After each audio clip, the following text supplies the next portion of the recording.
একটা মেয়ের লাইফে স্বাধীনতা কোথায়? একটা মেয়ে যখন বাবার বাড়িতে থাকে তখন বাবার শাসনে থাকে, মায়ের শাসনে থাকে। বাবা মার কমান্ড কন্ট্রোল মেনে চলতে হয় তাদেরকে। আর একটা মেয়ে যখন বিয়ে হয়ে যায়, বিয়ের পরে স্বামীর কমান্ড কন্ট্রোল মেনে চলতে হয়, স্বামীর শাসনে থাকে।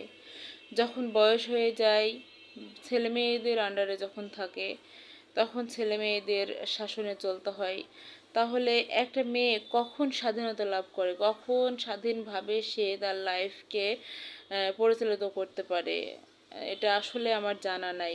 আপনাদের যদি জানা থাকে অবশ্যই আপনারা একটু কমেন্টে জানাবেন যে একটা মেয়ে এই টাইমে আসলে স্বাধীনভাবে চলাফেরা, স্বাধীনভাবে নিজের ইচ্ছে মতন যেটা আছে সেটা করতে পারে।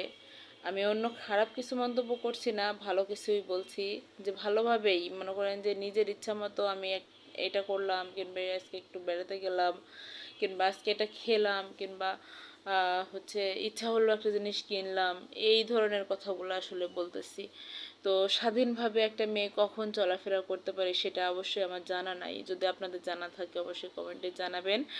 তো আজকে এই কথা বলার মধ্যে মধ্যে দেখে নিলেন আমি আজকে লাউ রান্না করছি পাঙ্গাস মাছ দিয়ে, আর আজকে লতিও রান্না করেছি। এটা অবশ্য আপনাদের সাথে শেয়ার করা হয়নি। লতিটা দেখেন কালারটা কত সুন্দর আসছে, অনেক টেস্ট হয়েছিল। লতিটা আমার ছেলেরা অনেক পছন্দ করেছে। তো আজকে লাউটা আমি পাঙ্গাস মাছ দিয়ে রান্না করব। পাঙ্গাস মাছটা তো প্রথমে ভেজে নিয়েছি, তারপরে মরিচ পেঁয়াজ তেলের মধ্যে ভেজে নিয়েছি।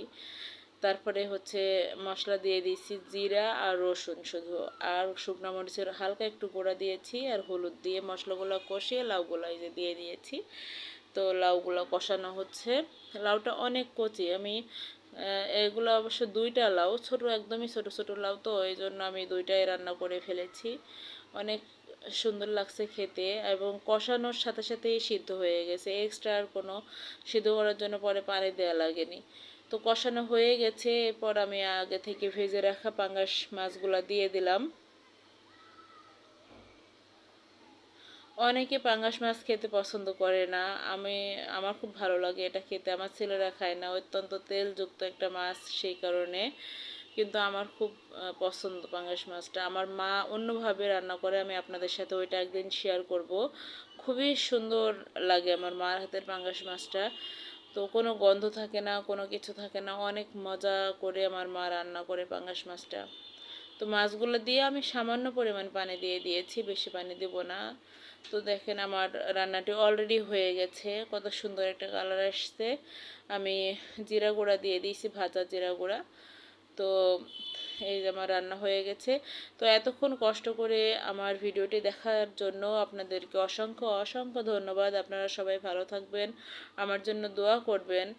আর হচ্ছে আমার চ্যানেলটি লাইক কমেন্ট শেয়ার করে দিবেন, আমার চ্যানেলটি সাবস্ক্রাইব করে দিবেন, আমার পাশে থাকবেন। আমরা সবাই সবার পাশে থাকবো। ধন্যবাদ সবাইকে। আসসালামু আলাইকুম।